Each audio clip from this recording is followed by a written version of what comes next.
Mutual fund investments are subject to market risks. Read all scheme-related documents carefully. नमस्कार दोस्तों, मैं Neeraj Tiwari smart निवेश के नए पॉडकास्ट सीज़न में आपका स्वागत करता हूं। ये नए पॉडकास्ट में हम बैठे हैं श्री सागर रूपारेल जी के साथ में, जो म्यूचुअल फंड हेड है और Marwari shares and finance limited में अपनी सेवाएं दे रहे हैं। आज के दिन में जो हमारी पुरानी क्वेरीज आई थी एसआईपी और म्यूचुअल फंड को लेके, उसके बारे में बहुत सारे सवाल जो थे वो आज हम इनसे पूछेंगे और जानेंगे कि क्या एसआईपी आज के यंग जनरेशन के लिए एज वेल एज जो ओल्ड जनरेशन के लोग हैं उनके लिए कितनी सही है और इससे हम कितना फ़ायदा उठा सकते हैं। तो सबसे पहले आइए स्वागत करते हैं श्री सागर रूपारेल का स्मार्ट निवेश के प्रोग्राम में। नमस्कार Sagar sir, welcome to smart Nivesh. नमस्कार Neeraj ji, and thank you for inviting me in this unique podcast series. Thank you sir.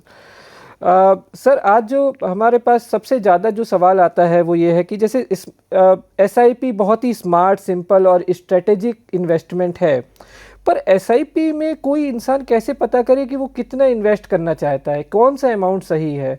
5,000, 10,000, 15,000। अगर किसी भी एप्लीकेशन को खोलते हैं तो उसमें आ जाता है कि 5,000, 10,000, 2,500 से स्टार्ट है, पर हमें कितना एसआईपी करना चाहिए किसी को जो उसके फ्यूचर के लिए बेस्ट हो? बिल्कुल सही सवाल आपने चुना है। एक्चुअली कई इन्वेस्टर्स का ये सवाल होता ही है कि वो कंफ्यूज रहते हैं कि मैं कितना इन्वेस्ट करूं, मुझे कितना रिटर्न मिलेगा। ये सवाल बहुत कॉमन है, बट बहुत ही कम जगह पे ये रेज हुए हैं। तो मेरा ये कहना है कि कोई भी फिक्स अमाउंट नहीं है एसआईपी का। ये किसी के लिए 500 का एसआईपी भी इनफ हो सकता है और किसी के लिए 50,000 का एसआईपी भी इनफ नहीं हो सकता है। ये एसआईपी का अमाउंट जो है वो डिपेंड करता है बेसिकली 4 चीज़ों पे जी। आप कौन से लाइफ स्टेज में है, आपकी इनकम क्या है, आपके गोल्स क्या है और आपके एक्सपेंसेस क्या है। अच्छा, तो ये 4 चीज़ कंसीडर करके एक एसआईपी का अमाउंट डिसाइड करना सही होगा। अच्छा, तो ये पर्सनली इंसान को अपने पास में ये चारों सवाल के खुद जवाब लेने चाहिए, उसके बाद वो अमाउंट डिसाइड करना चाहिए। बिल्कुल। और इसमें हमारे जैसे जो फाइनेंशियल एडवाइज़र्स हैं, जैसे मारवाड़ी शेयर्स एंड फाइनेंस में हम लोग ये सारी सर्विसेज देते हैं, जहां हम क्लाइंट्स को गाइड करते हैं, उनके ये सारे सवाल लेके और एक एग्जैक्ट एसआईपी अमाउंट है या इन्वेस्टमेंट अमाउंट उनको हम बताते हैं। तो एक बार थोड़ा सा उन स्टेप पे आप फिर से बताएंगे कि वो पहले स्टेप क्या होगा किसी के लिए जो फिगर आउट करना चाहता हो कि उसे एसआईपी में कितना इन्वेस्ट करना चाहिए, वो पहला स्टेप जहाँ से वो शुरू करे। बिल्कुल। तो पहला स्टेप बहुत ही सिंपल है। कोई भी इन्वेस्टर है तो एक उसको सबसे पहले एक पेपर उठाना है, या तो मोबाइल में कोई भी अपना नोट्स ऐप ओपन करे और उसमें लिखे कि उनका महीने का जो इनकम है, जो कैश इनफ्लो है वो कितना है, वो लिखना है। उसमें से माइनस करना है उनके जो ज़रूरी एक्सपेंसेस हैं, जैसे कि ईएमआई है, ग्रोसरीज़ का बिल है, बच्चों की पढ़ाई की ट्यूशन फीस है। तो जो भी ज़रूरी खर्चे जो हम अवॉइड नहीं कर सकते वो उसमें से माइनस करना है। जो रिमेनिंग अमाउंट है जिसको हम बोलते हैं इन्वेस्टेबल सरप्लस, वो एक आप अराइव हो जाएगा। उसका मिनिमम 50% एसआईपी में डालना चाहिए और बाकी का जो 50% है वो एक इमरजेंसी फंड क्रिएट करने में रखना चाहिए कि अगर शॉर्ट टर्म में कोई इमरजेंसी आ गई तो वो फंड से यूज़ कर सकते हैं, और जो 50% है वो एसआईपी में आप इन्वेस्ट कर सकते हैं। तो ये एक्टिविटी को करने में हार्डली 15 मिनट्स लगता है। कोई भी आदमी अपने हिसाब से भी वो कर सकता है, बट अगर एक्सपर्ट का हेल्प चाहिए तो हम लोग हैं ही उसके लिए। जी, थैंक यू सो मच। ये बहुत ही अच्छा फॉर्मूला आपने एकदम से दे दिया। मैं जब हम लोग ये वीडियो देंगे तो आपके लिए ये स्क्रीन में भी दिखाया जा रहा है फॉर्मूला, आप इसके हिसाब से अपना जो भी कैलकुलेशन है वो बना सकते हैं। एक और सवाल आपसे था इसके बाद में कि जैसे आप कहते हो कि कोई एक मैजिक नंबर नहीं है, ये आपके फॉर्मूले पे डिपेंड करता है, आपकी रिक्वायरमेंट पे डिपेंड करता है। अगर मैं कहूँ कि आम तौर पे जनरल पब्लिक के लिए जो बचता, जो रिमेनिंग अमाउंट फॉर्मूले से निकल के आ रहा है या जो बन रहा है या जो सैलरी है, उसका क्या 20% इन्वेस्टमेंट सही होगा, या फिर वो आपकी बात जो पहले आप कह रहे थे? नहीं, ये आप जो बोल रहे हो वो बहुत ही अच्छा परसेंटेज है या फॉर्मूला है शुरू करने के लिए। 20% एक अच्छा क्राइटेरिया है जी। बट अगेन मैं कहूँगा कि ये डिफरेंट इंडिविजुअल्स के लिए अलग हो सकता है। एक एग्जांपल लेते हैं कि एक फ्रेशर है जिसकी सैलरी अभी 25,000 रुपीज़ है, उसने अपना करियर शुरू किया है और एक वो मेट्रो सिटी में रहता है, तो उसका अगर आप एक्सपेंसेस देखें तो उसका रेंट ही होगा 5 से 6 हज़ार मिनिमम। जी। उसके अलावा उसके जो ज़रूरी खर्चे होंगे, ग्रोसरीज का हो गया, ट्रैवल का हो गया, कम्यूट का हो गया, तो वो सारे खर्चे अगर आप देखोगे तो उसके पास बहुत कम अमाउंट बचता है कि वो इन्वेस्ट करे। तो वहाँ शायद ये 20% रूल एप्लीकेबल नहीं होगा। जी। दूसरा एग्जांपल लेते हैं कि एक प्रोफेशनल है जो अपने मिड लाइफ में है, वेल सेटल्ड है, उसका 1.5 लाख का सैलरी है, टेक होम सैलरी है महीने का। अब उसमें से सारे उसके ज़रूरी एक्सपेंस आप माइनस कर दीजिए, फिर भी उसके पास एक अच्छा खासा इन्वेस्टेबल सरप्लस बचता है, तो वो शायद वहाँ पे 30-40% भी इन्वेस्ट कर सकता है करेक्ट। अपने टेक होम सैलरी का। तो ये 20% जो अमाउंट आपने बताया, या 20% जो हम एक बेंचमार्क बना रहे हैं, वो शुरू करने के लिए, डायरेक्शन देने के लिए बहुत अच्छा है। बट हर एक इंडिविजुअल का ये जो परसेंटेज है वो डिफर हो सकता है, डिपेंडिंग वो कौन से लाइफ स्टेज में है और उसका इनकम क्या है, गोल्स क्या है, एक्सपेंसेस क्या है।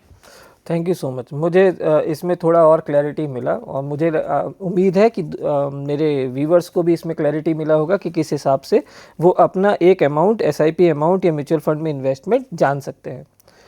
थैंक यू सागर जी, आपने 2 कॉन्सेप्ट हमारे क्लियर किए। पहला तो आपने वो फॉर्मूले के साथ में हमें थोड़ा सा जानकारी दी, और दूसरा आपने 20% का मिथ भी ब्रेकआउट किया। जी। अभी हम आपसे पूछना चाहते हैं, एक मार्केट में चलता है 50-30-20, तो बहुत लोगों ने हमसे पूछा कि 50-30-20 का रूल क्या है, और क्या ये एसआईपी अमाउंट डिसाइड करने में उपयोगी है या फिर यूजेबल है? जी बिल्कुल। तो ये पहले, सबसे पहले ये हम फ्रेमवर्क के बारे में बात करेंगे। ये 50-30-20 जो फ्रेमवर्क है वो बहुत ही सिंपल है बट बहुत काम आता है। इसमें हम अपनी टेक होम इनकम या सैलरी को जी। 3 पार्ट में डिवाइड करते हैं। पहला 50 मतलब 50% जो है वो आपकी नीड्स के लिए रखना है, जैसे कि रेंट हो गया, ईएमआईज है, ग्रोसरीज है, जहाँ आप कॉम्प्रोमाइज़ नहीं कर सकते, वो खर्चा करना ही करना है, तो वो एक 50% वहाँ चला गया। जी। दूसरा आता है 30, तो 30% आपको आपकी वांट्स के लिए रखने हैं, जैसे कि आपको कहीं ट्रैवल करना है, शॉपिंग करना है, फ्यूचर के लिए। फ्यूचर के लिए, या अभी भी आप कर सकते हैं। अभी भी आप जैसे मंथली कुछ वीकेंड पे आप जाते हैं तो ट्रैवल में कुछ आपका एक्सपेंस हो जाता है, कुछ छोटा मोटा शॉपिंग कर लेना है, तो वो कैटेगरी आती है आपके वांट्स में, तो 30% हम उसके लिए असाइड कर लेंगे। अब जो बचता है दैट इज़ 20%। वो 20% स्ट्रिक्टली आपके सेविंग्स और इन्वेस्टमेंट के लिए है, कि जो 20% बचता है उसमें से आप एसआईपी कीजिए या कहीं को और कुछ आपको इन्वेस्टमेंट के ऑप्शंस मिल रहे हैं तो वो कीजिए, बट 20% जो है वो स्ट्रिक्टली आपके सेविंग्स के लिए है। तो ये रूल बहुत ही सिंपल है बट बहुत इफेक्टिव है। इससे आपके long term wealth creation journey में बहुत ही सहायता मिलेगी। सागर जी, पर्सनली स्पीकिंग, जैसे हम लोग बड़ी सिटीज़ में अभी काफ़ी टाइम रह के आए, तो सैलरी का 50% में सारे एक्सपेंसेस कवर होना बहुत मुश्किल होता है, तो और कई बार तो होता भी नहीं है। मैं उम्मीद करता हूँ कि कई सारे व्यूवर्स मुझसे कनेक्ट कर पाएंगे कि 50% में हमारा एक्सपेंस नहीं निकलता है, तो उन सिचुएशंस में क्या करना चाहिए? ये मैं कहूँगा बहुत ही अच्छा ऑब्जर्वेशन है और रियल लाइफ प्रैक्टिकल चीज़ आपने मुझसे पूछी है। तो यहाँ पे मैं ये कहूँगा कि 50% आप नहीं मतलब नीड्स के लिए ही आप रख रहे हैं जी। तो यहाँ पे एक नया कॉन्सेप्ट मैं आपको इंट्रोड्यूस करना चाहूँगा, दैट इज़ पे योरसेल्फ फर्स्ट। पे योरसेल्फ फर्स्ट में मेरा कहने का मतलब ये है कि जैसे ही आपका इनकम आता है, मंथली इनकम आता है सैलरी के फॉर्म में, या बिज़नेस करते हैं तो बिज़नेस इनकम फॉर्म में, उसमें से जैसे आपको पता है कि आपको रेंट भरना ही भरना है, वैसे आप एसआईपी का एक अमाउंट निकाल के इन्वेस्ट कर दीजिए पहले, तो वहाँ पे आप पे योरसेल्फ फर्स्ट कर रहे हो।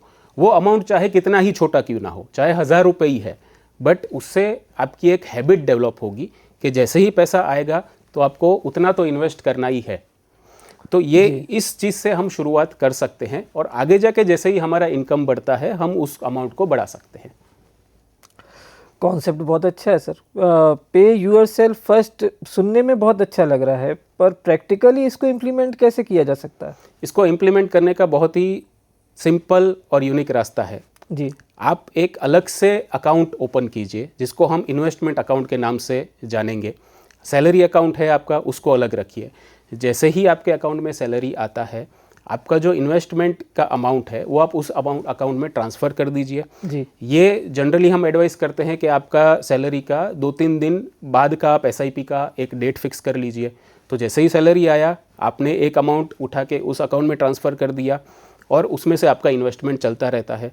बाकी का जो इसमें बचा हुआ है आपका, वो आपके नीड्स वांट्स के लिए आप यूज़ कर सकते हैं। जी। तो ये एक ह्यूमन साइकोलॉजी है कि कि अगर पैसा दिखेगा तो खर्च होगा ही। हाँ जी तो जी। यहाँ हम ऐसा कर रहे हैं कि पैसा हम देख ही नहीं रहे हैं, उसको हम इन्वेस्ट कर दे रहे हैं। तो अगर पैसा दिख नहीं रहा है वो इन्वेस्ट हो रहा है, और जो दिख रहा है उसमें से आप खर्चा कर रहे हैं। गुड। अलग अलग लोग अलग अलग लाइफ स्टेजेस में होते हैं। जैसे मान लीजिए 22 इयर्स का एक यंग फ्रेशर है, या फिर 35 इयर्स का एक मैरिड मैन है, या फिर 45 टू 50 इयर्स का कोई रिटायरमेंट के करीब पर्सन है। इस अलग अलग लाइफ स्टेज के लिए एसआईपी अमाउंट के अलग अलग लाइफ स्टेज के हिसाब से भी चेंज होगा? बिल्कुल, मैं कहूँगा ये एक बहुत ही इम्पोर्टेंट आपने सवाल पूछा है लाइफ स्टेज का। जैसे हम पहले क्वेश्चंस में हमने डिस्कस किया कि एसआईपी का अमाउंट लाइफ स्टेज के हिसाब से भी डिसाइड होता है, तो हम लोग वन बाय वन डिस्कस करते हैं जी। जैसे पहला स्टेज है, जैसे 22 इयर्स का है, जिसको हम कहते हैं कि कोई 22 साल का लड़का है या लड़की है जो अपना करियर शुरू कर रहे हैं, जिसको हम बोलते हैं कि अर्ली करियर स्टेज। तो यहाँ पे इनकम भी कम होती है और साथ ही साथ रिस्पॉन्सिबिलिटीज़ भी कम होती है जी।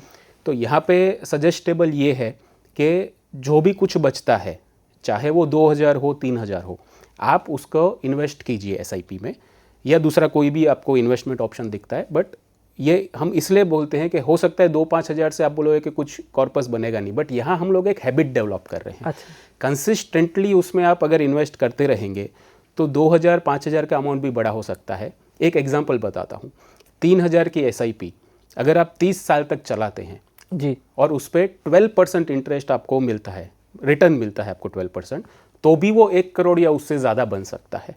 तो ये है पावर ऑफ कंपाउंडिंग और पेशेंस का कमाल।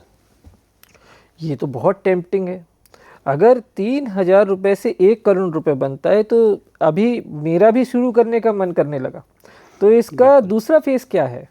दूसरा फेज़ है जिसको हम बोलते हैं पीक अर्निंग ईयर्स। ये ज़्यादातर जो 30 से 45 ईयर्स के बीच में जो लोग हैं वो ये स्टेज में रहते हैं, जहाँ पे इनकम ज़्यादा होती है बट साथ ही साथ रिस्पॉन्सिबिलिटीज़ भी ज़्यादा है। जैसे कि होम लोन हो गया, पेरेंट्स की हेल्थ का ध्यान रखना है, बच्चों की पढ़ाई, ट्यूशन फीस वगैरह। तो यहाँ पे हम सजेस्ट करते हैं कि एटलीस्ट आप 25 to 30% आपका जो भी टेक होम सैलरी है या जो भी इनकम है उसका आप इन्वेस्ट कीजिए एसआईपी में। तो मान लो अगर आपकी टेक होम सैलरी 1 लाख रुपए है तो मिनिमम आपको 25,000 से 30,000 का अमाउंट आपको इन्वेस्ट करना चाहिए एसआईपी में, और वो कंसिस्टेंटली आप शुरू रखिए तो वो आगे जाके आपका वेल्थ बिल्डिंग की जर्नी में काम आएगा। अच्छा, और तीसरा फेज़ क्या, जो लोग 45 से 55 साल के हैं और रिटायरमेंट के करीब आ रहे हैं, उनको क्या करना चाहिए?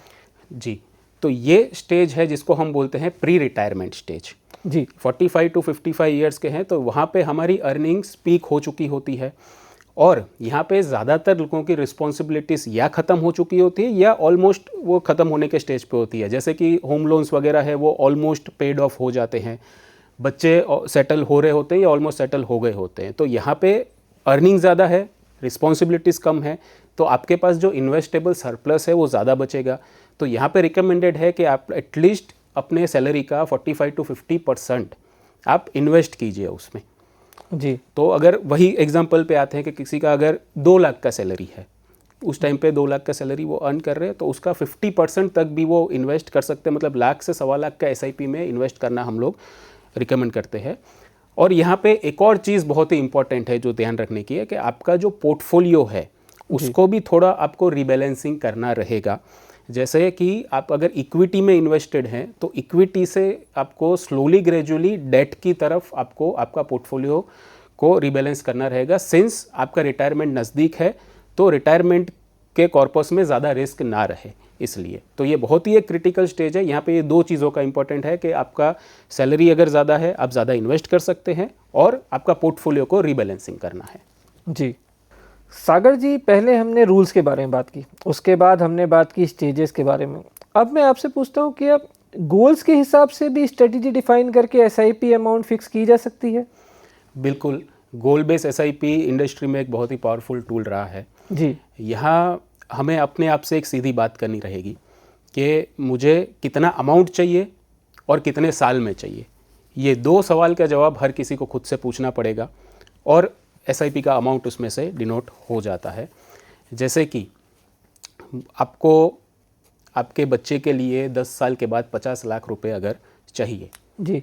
तो अभी से ही मुझे 12,000 की SIP में डालना है और अगर अज्यूम करता हूँ 12% रिटर्न देगा तो 10 साल में वो अमाउंट उतना हो जाएगा। तो यहाँ पे हमने क्या किया कि हमने पहले गोल डिफाइन किया कि मुझे 50 लाख रुपए चाहिए, किस चीज़ के लिए चाहिए वो भी डिफाइंड है, और हमने एक रिवर्स कैलकुलेशन किया कि 10 साल बाद मुझे जितना अमाउंट चाहिए उसके लिए मुझे अभी कितना इन्वेस्ट करना है। तो यहाँ पे हमने पूरा एक कॉन्क्रीट होमवर्क किया है, कोई भी यहाँ पे गेस वर्क नहीं किया है।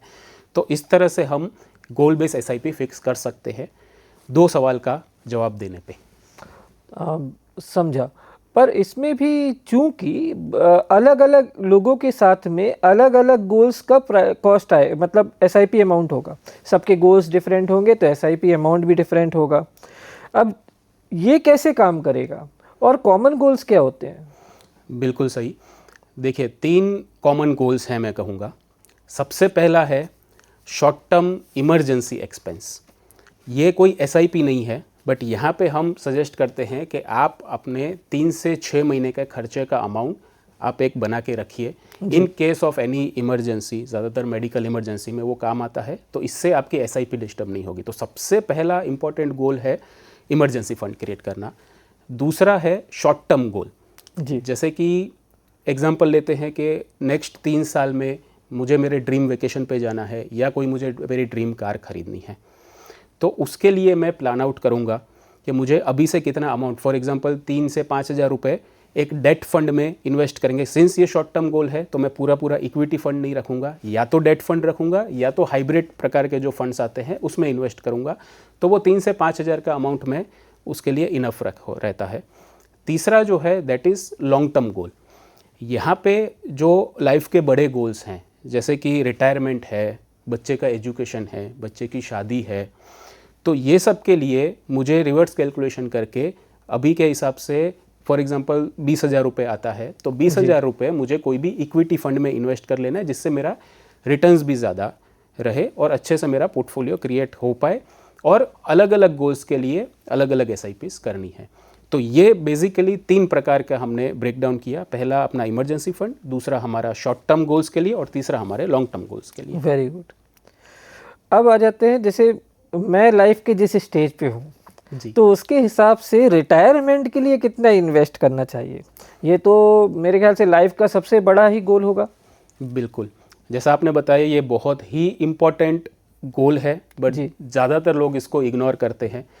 इसका भी हम एक सिंपल तरीका निकालते हैं कि कैसे हमको, और ये जो सवाल है वो सभी के मन में रहता है कि मुझे रिटायरमेंट पे कितना पैसा चाहिए होगा और उसके लिए मैं अभी से क्या करूं। ये बहुत ही एक इम्पॉर्टेंट सवाल है जिसका जवाब जनरली लोग ढूंढते हैं। तो इसमें सिंपल है, आपको सबसे पहले, जैसे आप मान लो 30 साल के हैं, आपको रिटायरमेंट करना है 60 साल पे, आपके पास 30 साल है, आपको अभी आपका खर्चा देखना है कि करंट सिचुएशन में मेरा मंथली एक्सपेंस कितना है। फॉर एग्जांपल हम मान लेते हैं कि 50,000 है वो मेरा अभी मंथली एक्सपेंस है, तो 6% इन्फ्लेशन के हिसाब से 30 साल बाद ये जो मंथली खर्चा है वो 2 लाख के करीब होगा। अब ये 2 लाख मुझे हर महीने आते रहें उसके लिए मुझे एक कॉर्पस क्रिएट करना होगा। तो ये 2 लाख के लिए मिनिमम मुझे मेरा कॉर्पस होना चाहिए 5 से 6 करोड़ रुपया। तो 5 से 6 करोड़ रुपए इकट्ठा करने के लिए मुझे अभी से 22,000 रुपये की अगर मैं SIP शुरू करता हूँ तो 30 साल में मेरा वो कॉर्पस अचीव हो जाएगा, जहाँ हम एक्सपेक्ट कर रहे हैं कि 12% हमको रिटर्न मिलेगा। अब ये 22,000 रुपये कम इसलिए आया क्योंकि मेरे पास 30 साल हैं जी। अगर यही मैं 30 साल का ना होकर 45 साल में अगर मैं ये गोल के लिए प्लानिंग करना शुरू करता हूँ तो मुझे हो सकता है 45 या 50,000 रुपये इन्वेस्ट करना पड़े। तो ये रिटायरमेंट का जब आप प्लानिंग करें तो ये 2-3 चीज़ें आपको कंसीडर करनी है। सबसे पहले आपके पास कितना टाइम है रिटायरमेंट को जी। दूसरा चीज़ कि आपका मंथली एक्सपेंस क्या है, और तीसरा चीज़ आप कौन सा इंस्ट्रूमेंट में इन्वेस्ट करना चाहते हैं। जी, बहुत बढ़िया। मतलब जितनी जल्दी हम शुरू करेंगे उतना कम इन्वेस्टमेंट अमाउंट मुझे देना पड़ेगा। ये तो बहुत मोटिवेटिंग है। कोई सिंपल फार्मूला जो मेरे लिए या मेरे व्यूअर्स के लिए हो जिसमें हम अपना रिटायरमेंट कैलकुलेट कर पाएँ? बिल्कुल, यहाँ पे एक 25x रूल की बात कर लेते हैं। ओके। बहुत ही सिंपल रूल है। आपका अभी का जितना भी मंथली एक्सपेंस है उसको आपको 12 से मल्टीप्लाई करना है और उसको आपको 25 से मल्टीप्लाई करना है।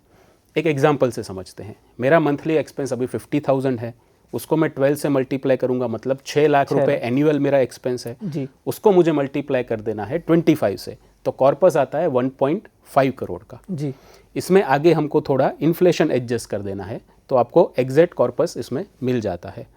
हालांकि ये कोई कॉन्क्रीट फॉर्मूला या एग्जैक्ट आपको नंबर्स नहीं मिलेगा, बट आप इससे मोटा मोटी आप कैलकुलेशन लगा सकते हैं कि मेरा रिटायरमेंट कॉर्पस इतना होना चाहिए। और एग्जैक्ट कैलकुलेशन के लिए काफ़ी सारे ऑनलाइन अवेलेबल हैं कैलकुलेटर्स, SIP कैलकुलेटर्स, वहाँ से आप आपका अमाउंट निकाल सकते हैं। अच्छा, मान लीजिए आप हमने ये शुरू भी कर दिया जी। अब हमारा 3000 5000 जो भी अमाउंट है वो चालू हो गया। अब आप भी जानते हैं कि सैलरी में थोड़ा थोड़ा इंक्रीमेंट होता रहता है, हालांकि खुशी तो कभी नहीं होती कितना परसेंट हुआ, पर फिर भी थोड़ा थोड़ा होता रहता है। बिल्कुल। तो क्या अपने SIP अमाउंट को भी हम समय के साथ में बढ़ा सकते हैं या कम कर सकते हैं, या जैसा भी, पर क्या ये चीज़ सही है कि हम धीरे धीरे करके कैसे डिसाइड करें कि अगर 3000 5000 का अमाउंट जा रहा है तो उसमें कितने % हम बढ़ा लें धीरे धीरे कर, तो वो चीज़ कैसे डिसाइड होती है? मैं कहूँगा ये बहुत ही इम्पोर्टेंट सवाल आपने पूछा है। यहाँ पे काफ़ी सारे लोग गलती करते हैं।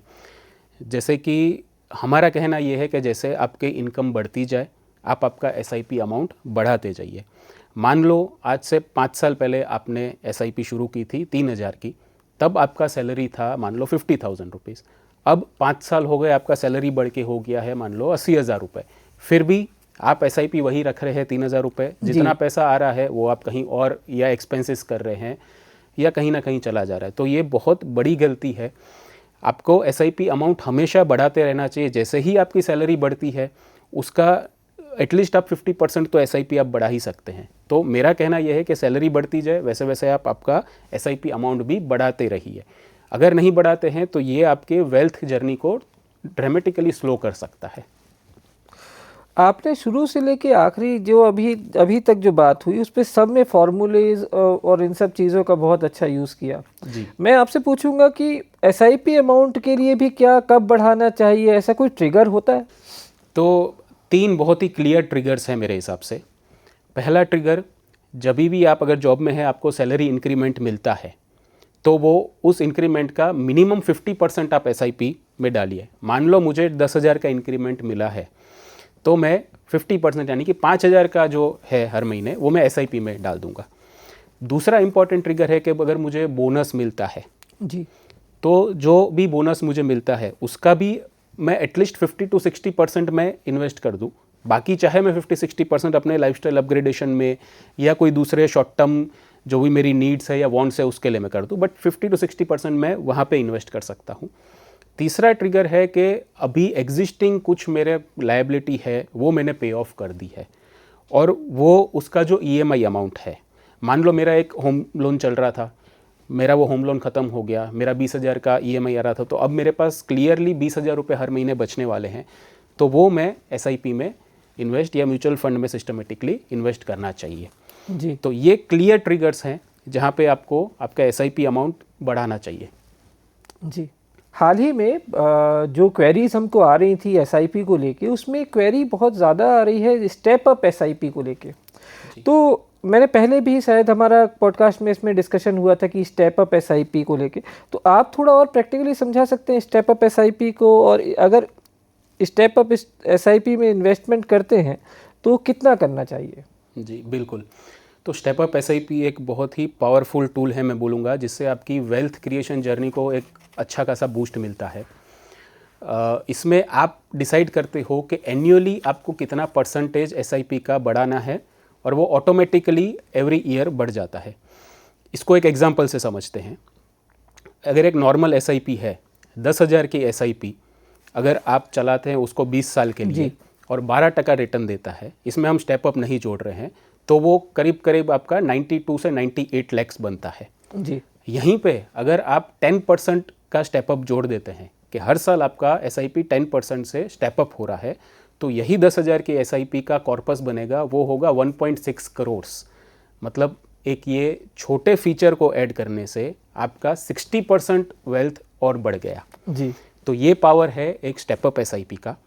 और बात रही रिकमेंडेशन की, तो इसका भी अगेन कोई फिक्स रिकमेंडेशन नहीं है, आपके इनकम के हिसाब से कर सकते हो, बट फिर भी अगर एक नंबर लेना है तो मैं स्ट्रांगली रिकमेंड करूंगा कि आप 10% का मिनिमम स्टेप अप SIP रखिए सालाना, बिकॉज इंडिया में एवरेज इंक्रीमेंट अगर हम देखें तो 8 से 10% के बीच में होता है। तो वो जो भी रहता है इंक्रीमेंट, वो आप स्टेप अप के ज़रिए इन्वेस्ट कीजिए। जी, आज आपका बहुत समय लिया हमने, पर अभी आपको ऐसे जाने नहीं दे सकते। हम आखिरी में आपसे कुछ सवाल एक बार पूछना चाहते हैं। पहला तो ये कि जो भी आज आपने बताया उसमें आप क्या उसको इन्वेस्टमेंट को थोड़ा समराइज़ कर सकते हैं कि आम पब्लिक के लिए, कि वो व्यूवर्स को समझ में आए कि कैसे इन्वेस्टमेंट को लेके जो आपकी बातें हैं उसमें स्टेप्स वाइज क्या आप कहना चाहते हैं? जी, बिल्कुल ही सिंपल तरीके से मैं समराइज़ कर देता हूँ। बेसिकली 4 स्टेप्स हैं। पहला, आप आपकी जो इनकम है उसको नोट डाउन कीजिए, उसमें से जो भी ज़रूरी खर्चे हैं उसको आप स्टेप 2 माइनस कर दीजिए। स्टेप 3, जो सरप्लस बचा उसको आप इन्वेस्ट कर दीजिए, जो भी बचता है 30% बचा, 50% बचा, वो आप इन्वेस्ट कर दीजिए। और जो स्टेप 4 है वो आपका जो साल में एक बार पोर्टफोलियो रिव्यू कीजिए, और जो हमने पिछले क्वेश्चन में बात की SIP amount step up SIP के ज़रिए बढ़ाते रहिए। तो ये 4 पॉइंट में हमारा आज का पूरा पॉडकास्ट में हमने जो भी डिस्कशन किया वो समराइज़ होता है जी, और एकदम ही सिंपल तरीके से हार्डली 15 मिनट्स लगता है ये चीज़ करने में। तो मैं स्ट्रांगली रिकमेंड करूँगा हमारे व्यूवर्स से और आप सभी से कि ये 15 मिनट आप ज़रूर निकालिएगा। जी, थैंक यू सो मच, धन्यवाद। आप Marwari shares and finance limited की तरफ से आए और आपने अपना बहुमूल्य कीमती समय यहाँ पे दिया, और आपने जो भी जानकारियाँ दी वो व्यूवर्स के लिए और पर्सनली स्पीकिंग रिटायरमेंट के जो बेसिस पे मैं सोच रहा था, मेरे लिए भी काफ़ी उपयोगी होगी। Thank you so much for coming. शुक्रिया नीरज जी, आपने मुझे यहाँ पे बुलाया और जो भी मेरा जो एक्सपीरियंस है वो मैंने आप लोगों के साथ शेयर किया। एंड एक ही चीज़ यहाँ पे मैं कहना चाहता हूँ कि इन्वेस्ट करते रहिए, बिकॉज कंपाउंडिंग जो है वो आपका वेल्थ बनाता है, ना कि मार्केट रिटर्न्स। तो टाइम और कंपाउंडिंग, ये 2 चीज़ जो है वो मैजिक क्रिएट करता है। So stay invested, end of course mutual fund सही है। जी, थैंक यू सो मच। तो थैंक यू व्यूवर्स फॉर जो अभी तक जुड़े रहने के लिए। और जैसा कि कहा गया, आजकल के यूथ को जैसा लगता है कि आज हम इन्वेस्टमेंट शुरू करेंगे और कल के कल में हमारे पास में गाड़ी बंगला के लिए पैसे हो जाएंगे। इन्वेस्टमेंट मैजिक की तरह काम नहीं करते। इन्वेस्टमेंट लंबे टर्म के लिए लॉन्ग टर्म बेसिस पे काम करते हैं। तो अपना विजन बड़ा करिए, लॉन्ग टर्म बेसिस में इन्वेस्टमेंट करिए, SIP चुनिए, म्यूचुअल फंड चुनिए, जो भी आपके गोल्स हो, स्टेजेस हो, उसके हिसाब से आप उसको सेलेक्ट कर सकते हैं। Thank you so much. मिलते हैं स्मार्ट निवेश के अगले एपिसोड में। धन्यवाद। Mutual fund investments are subject to market risks. Read all scheme related documents carefully.